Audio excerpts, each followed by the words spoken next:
Hey everybody, so I've been on YouTube for over 2 years now, and I think I want to do something different that I haven't done.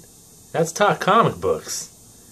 So yeah, as you can see, this is going to be another one of my low budget affairs. I just don't have the time, man, with 2 kids running around, and I honestly don't know how long this thing's going to last. I mean, I got both my daughters napping right now, and my wife's out running errands, so who knows, this thing might not even make it to the internet. But basically, this is kind of like a state of the Greco address. I just wanted to show you guys what I've been doing recently in terms of comic book collecting and reading mainly. I've been, for the longest time, I've had like the smallest pull list, and I've recently tripled that pull list. And before you're like, whoa, triple, that's a huge jump. Keep in mind that my original pull list was like 3 titles long, so it's really not that bad. I mean, I'm still reaching for like double digits here. Definitely nothing compared to most of you out there, but doing my best, man. And what I'm realizing is that there's a lot of good titles out there, so I can easily see how you can get sucked up in this hobby. I mean, there's just so many good books to read out there, and obviously I've been missing out on a ton of them. And I don't know, I got to figure out what I want to do, if I need to go after these guys, on a monthly basis and grab the single issues, or if I need to like just take a step back and get the trades when they become available. But then in the meantime, what do? Do I go after back issues? Do I go after keys? I don't know. Alright, so I'm just going to show you some books that I've accumulated over the past few weeks, and some titles that I normally pick up and things that I've recently gotten into. So I just put these guys in alphabetical order. I got Batman and Frankenstein, number 31, and this is a book that I've been subbed to since I think it's in the mid-20s somewhere. I jumped on at that point. I've been really liking it. Tomasi, I really like his writing style. This issue in particular, I've never really seen Frankenstein in comic book form, and I really liked what I saw in this issue. He has a gun and a sword. Awesome, Not that combo is that original nowadays, but I've never seen it in conjunction with the Frankenstein monster, so I thought that was really cool. And on a side note, I try to, this never works out, but I always try to like balance and schedule my life in a way, and I don't have a lot of free time, so I always try to alternate between, alright, this day or this week I'm going to dedicate to like comic books, and then the next week I'm going to try to, partake in more video games, and then after that I'm going to try to read some more not more books, but I guess real books, without any pictures, because I was never a huge reader at any point in my life, especially in high school. Big Cliff Notes guy, or Spark Notes, or what was that site, like Monkey something. You guys in school would know what I'm talking about. Pink Monkey, I think what it was. So I was big on that. I always manipulated the system to get the grade, and I always wanted to change that about me. And it's funny, one day I saw this list of like, the top like 25 short novels that you have to read, and I was like, all right, well, I'm going to start like a book club. I'm going to read these things. And number 1 on that list was Mary Shelley's Frankenstein. And I started reading that like over 6 months ago, and I still haven't finished it. And I have no excuses, it was a free book because it's so old that it's just public domain, so I downloaded it on my iPad. I don't know what it is, man. I just can't get through it. I know it's supposed to be a classic, but I feel like it's so boring. And it's so different from like my vision of Frankenstein that I've been accustomed to. Like, he like talks so proper, and I don't know, it's all just like, right at the point that I'm at now, he's like not even hurting people or freaking out or anything. He's just like, oh, I really want a companion. Like, it's just like, yeah, we're all searching for somebody, buddy. Like, just because you're a reanimated corpse doesn't make you special. So anyways, I mean, but I won't move on to another book until I finish it, so I have to read it. All right, so regardless, comic book Frankenstein is awesome. Then I've been on the Batman Eternal kick. I got issue number 3 here. And I think I just realized this is backwards, so sorry about that. And then issue number 4 here. And I've been enjoying it so far, but the problem is it's a weekly, so I'm not going to subscribe to it because there's no way like I can keep my hobby within my budget by subscribing to a weekly comic book. So it's just going to be one of those things where if I'm looking for, you know, another few dollars to throw in while I'm at the store, I'll probably just keep picking it up like that. Or it's a huge candidate for like a trade or just like a back issue sale. But so far up through issue 4, I've been enjoying it. And if I get to meet Scott Snyder at Boston Comic Con, I'll probably have him sign number 1 for me. Then, of course, my all-time favorite, Chew, number 41. They keep the laughs rolling. And I actually got Rob Gilroy to respond to me over Twitter, so that was a huge treat. I have a feeling, though, that like most people that don't know me, he doesn't understand, or he probably didn't understand my sarcasm, because he was talking about the Chew Revival crossover that they just did, and he's like, "Oh, it's you know, it's out in stores. It's just a fun little book." And I wrote to him, I said, "I don't read comic books to have fun, Rob."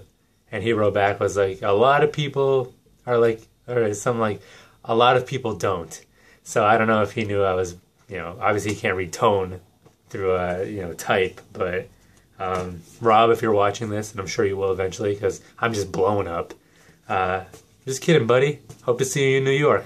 Why don't you come to Boston once in a while, you know? It's kind of a one-sided relationship. Meet me halfway. So anyways, Chew rocks. That beeping you hear is one of the baby monitors losing battery, so I might have to address that quickly. Other than that, I've been wanting to get into Magneto recently, because I know for a while you guys have been like, "Oh, this Magneto book is like dope." Yeah, actually, give me 1 second. Let me plug this in. Enjoy my messy background for a second here.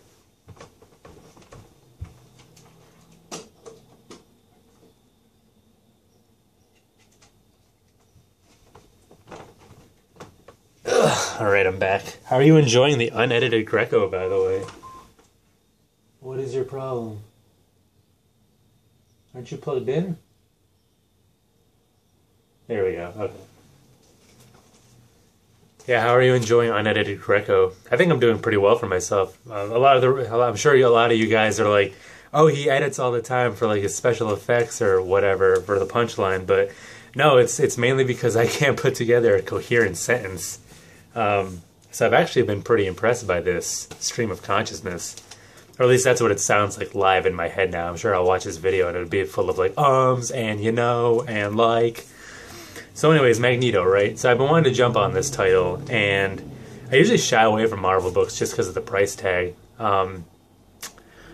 But so I feel like a huge mooch, but it's just this will speak to the generosity of this little comic community we have. I actually tweeted, "Hey, does anybody have a digital code for issue number 1 of Magneto? Because I want to check it out." And Mr. I Talk Apple was generous enough to send me that code. I read it, and I really liked it. So going forward, I went ahead and I picked up issues number 2, 3, and 4. And I've been, like I said, now it's part of my pull list. So Marvel, if you want to start giving comps to people that are giving your products recommendations, I highly suggest, you know, throwing a little green at Mr. I Talk Apple, or, you know, give him a free digital download or something, you know. So that book I've been really enjoying. I like I don't know if you consider Magneto an anti-hero, but I really like the darker side of superheroes, and I like when they're, you know, it's not just black and white, there's a gray area. Like, he's obviously defending mutant rights, and the humans aren't, you know, saints in this whole thing, but, you know, you could argue whether Magneto's methods are the right way to go about things. And I noticed that issues 1 and 2, they always started off with like an eyewitness account of somebody seeing Magneto's treachery and like murderous ways in action, and he was a I liked how those two books started because it's always like he like killed all those people, and it's like it didn't even bother him, and I just think that's a cool way to just like throw you right into the story immediately and into this character, so that the first full page was all that, and then it goes to Magneto. So unfortunately, they didn't keep up that little motif, but I thought that was a great way to start the series, and it definitely helped in hooking me. So as of right now, Magneto's there with my pull list. Then I've seen a couple of you mention this book, and I saw that it just came out on an Image first, so I wanted to check it out. And that would be Rat Queens.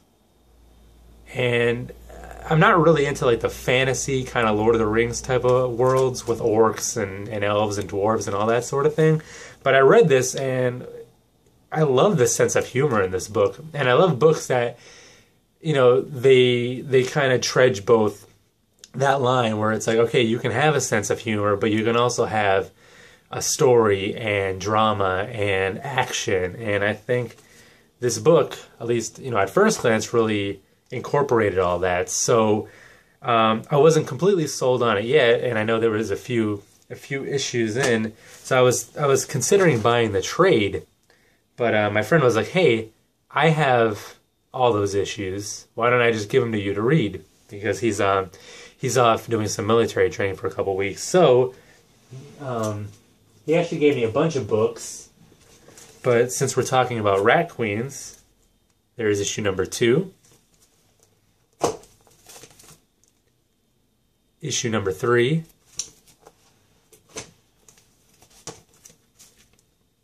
Got 4 right there. I'm trying to gently put these on the ground since they are not mine. Here's 5. And 6. And after reading the first 6 issues, I'd like to welcome Rat Queens to my pull list. I really enjoyed it.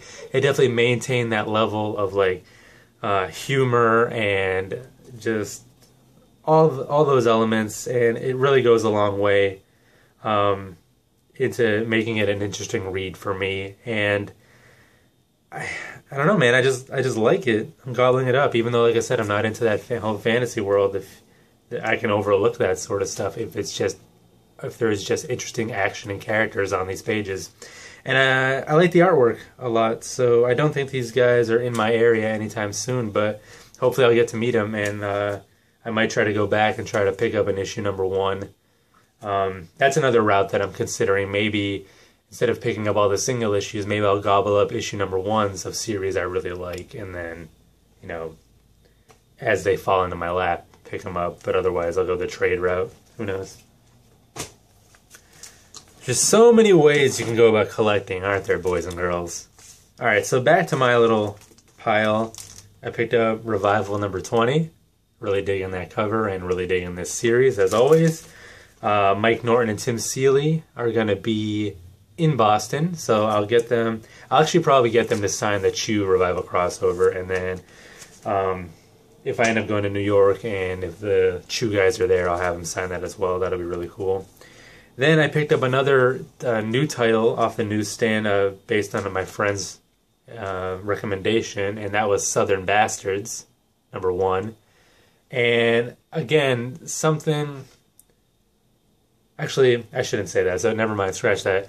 I read this, and it's very slow.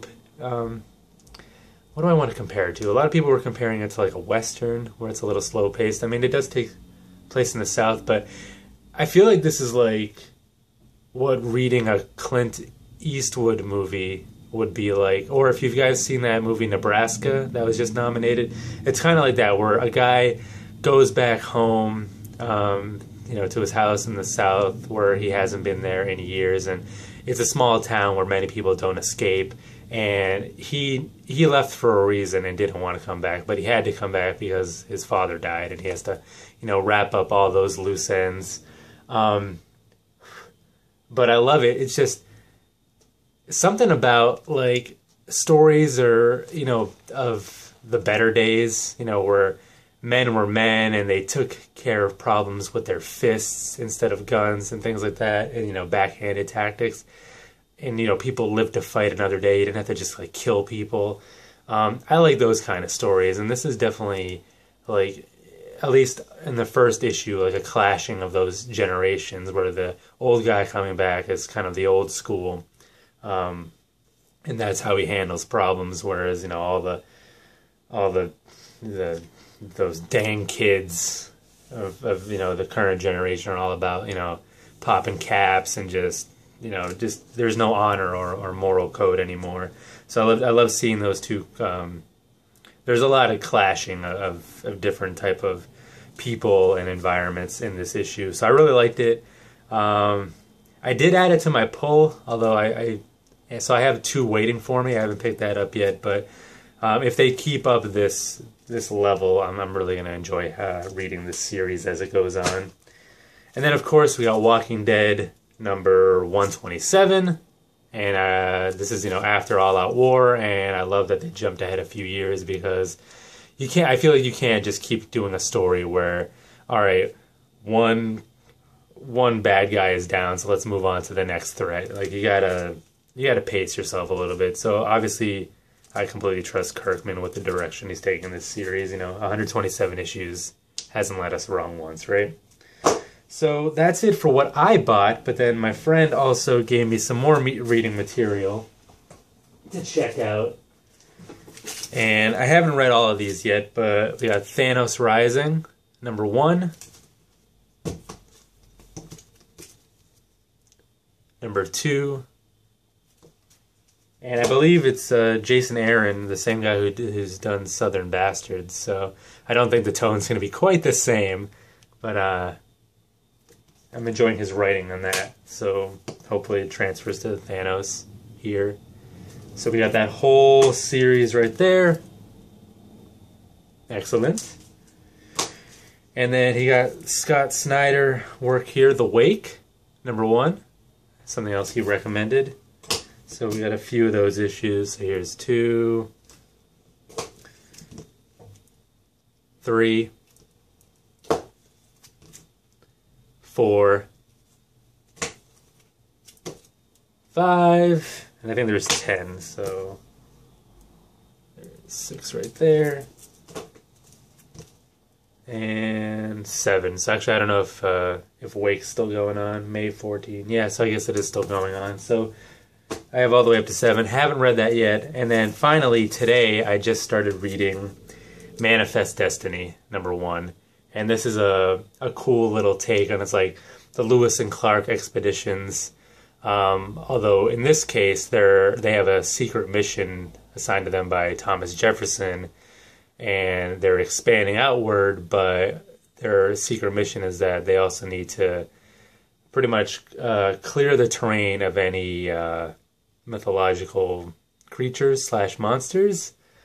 And, they go into this being skeptics, like they don't really know if just, Thomas Jefferson's just like losing his mind or if there's actually monsters out there, because they pretty much run off a mythology book with like minotaurs and centaurs and things like that. But of course, lo and behold, they run into some crazy baddies out there. And I read 2 issues, the first 2 issues so far, and I'm really liking it. I'm going to read the next few before I make a final decision on whether I want to keep going with this. This might be a trade thing, just because, I mean, even my friend has a 3rd printing of number 1, so if I can't get that first, then I don't know. It's tough. I'm very conflicted, as you can tell. So anyways, here's number 2.